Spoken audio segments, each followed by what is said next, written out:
Gigabash has 4 campaigns which on the surface seem to be inconsistent with one another. I've been having a blast playing this, and I think I can see a cohesive narrative here, which also connects all the other Titans.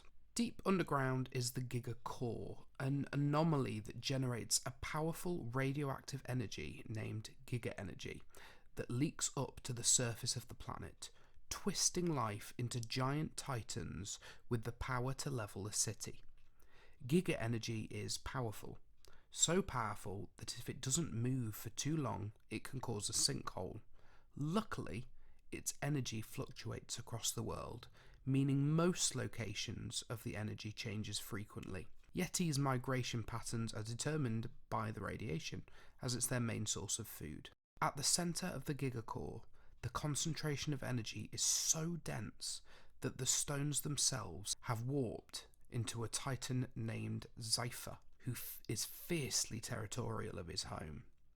The core is attached to a large cave network, leading to the island of R.O.J.A.K, where many of the titans originate from. Many years ago, the Kaiju fought over dominance of the island, until the Dragon King emerged the victor, causing the native tribe to worship him as a god, bringing him offerings despite being killed and sacrificed frequently. Sorak sensed the tribe's bitterness of their treatment, so gave them a poison to offer the Dragon King as tribute, leading to his death.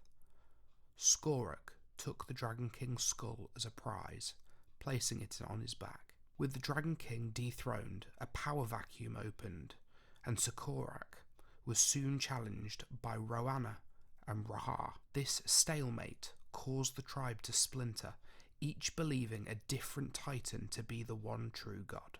Followers of Rohanna built the village in Dragon Crossing. Some followed Rawa, who took over the Dragon King's old den, so the tribe moved into the ruins of the old city, and those who followed Sorak became a cult, named the Eyes of Sorak, building a temple for him.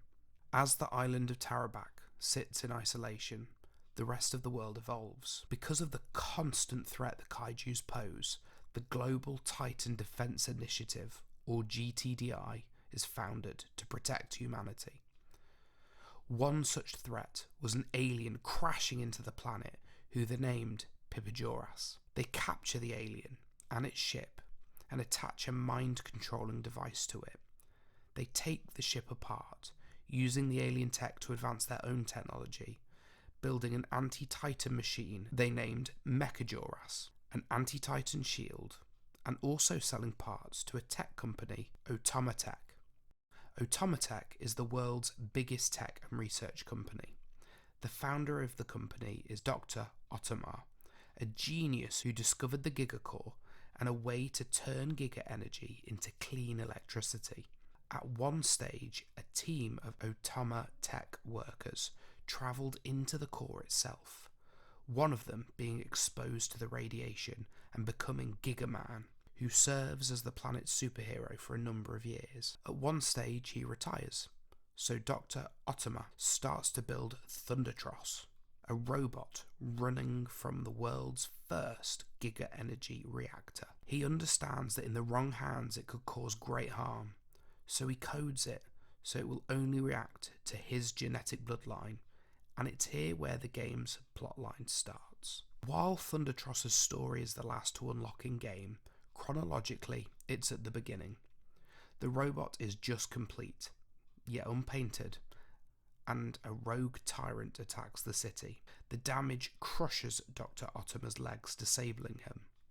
His son, Yuki, jumps into the pilot seat to defend his father, syncing the controls to him, and fights the Titan off. Due to his injuries, Dr. R.O.J.A.K is replaced by Dr. R.O.J.A.K as the head of the company, who pushes Yuki to train constantly, despite him being just a child. Dr. R.O.J.A.K is unhappy with just being the CEO of R.O.J.A.K, angry he isn't the pilot of Thundatross, so creates version 2. Once his robot is completed, he attracts Zyva using high concentration of Giga energy and kidnaps Dr. R.O.J.A.K to bypass the biolock. Zyva is a strong foe, and Gigaman comes out of retirement to help Thundatross and together they win, but not in time to rescue Yuki's father, or stop Dr. Raina stepping through Zyva's portal. Gigaman, of course, knows of the Giga Core, the source of his power, so he leads Thundatross to Tarabak Island and down to the core, where Dr. Raina is trying to absorb all of the world's Giga energy into himself, which will starve every Titan while making him the strongest person on the planet, yet it could destabilise the entire world. The fight is long and hard, and Dr. Raina manages to incapacitate Gigaman, but Yuki puts his training to good use and emerges victorious. While this occurs across the world, the GTDI travel to a volcanic island to mine a Giga crystal, much to the islanders' dismay. When some of their planes cross Siberia, they catch the attention of a young Yeti named Wooly, who breaks away from his herd to follow them. As the GTDI take the crystal, a Titan named Gorogong awakens. The GTDI flee, taking the crystal to a nearby city for transport, using anti-Titan shields to stop Gorogong, but they aren't strong enough, so deploy the brainwashed Pipijuras to stop him. The battle is short and inconclusive. Gorogong destroys the mind control device on Pipijuras as Wooly stumbles into the fight, knocking Gorogong into the water, where he sees his crystal being transported by boat. Gorogong immediately loses interest in the fight and gives chase, while Pipijuras, free from mind control, starts to hunt down his pieces of stolen tech. The GTDI retreat from the destroyed city, with a captured Wooly as their only prize. Gorogongs aren't known for their swimming, so the boat outpaces him, until it's destroyed by Rawa, who claims the crystal and takes it to Tarabak Island, causing Gorogong to rampage across the island, defeating Sorak, Rohanna, and Raha, and getting his crystal back. The native tribesmen on the island are united once again, all of them believing that Gorogong is their one true god. Cuddling his crystal, the tribe's priestess sings him back to sleep in a new volcano home.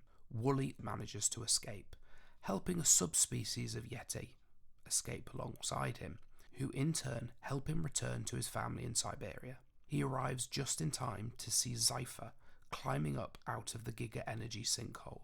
So, with the help of his new friends, he pushes the angry Zyva back. Meanwhile, Pipijuras travels to Automatech headquarters to reclaim his teleportation device. Thundatross and Gigaman are on the scene, but even together they cannot stop the alien, who destroys the headquarters, claiming his device and using it to instantly arrive in Siberia, defeating the local Yetis, and using the sinkhole to climb down into the Gigacore and claim the last piece of technology which Yuki and Dr. Raina had left behind. He uses the claimed technology to teleport the planet Earth itself, destroying a huge section of the planet and leaving humanity to wonder what happens next. With the Earth's future uncertain, Gigaman starts to train Yuki on fighting with Thundatross, while another defender of the Earth appears, R.O.J.A.K, a powerful suit, each limb piloted by a different person from around the world. This machine's biggest downfall is none of these pilots really get on. However, humanity is going to need all the help it can get. As its new place in space, trouble has already emerged. Balzar fell from space to try and eat the world's Giga energy, and sightings of Godzilla and Ultraman are on the rise, with Earth having no way of knowing what the future will bring.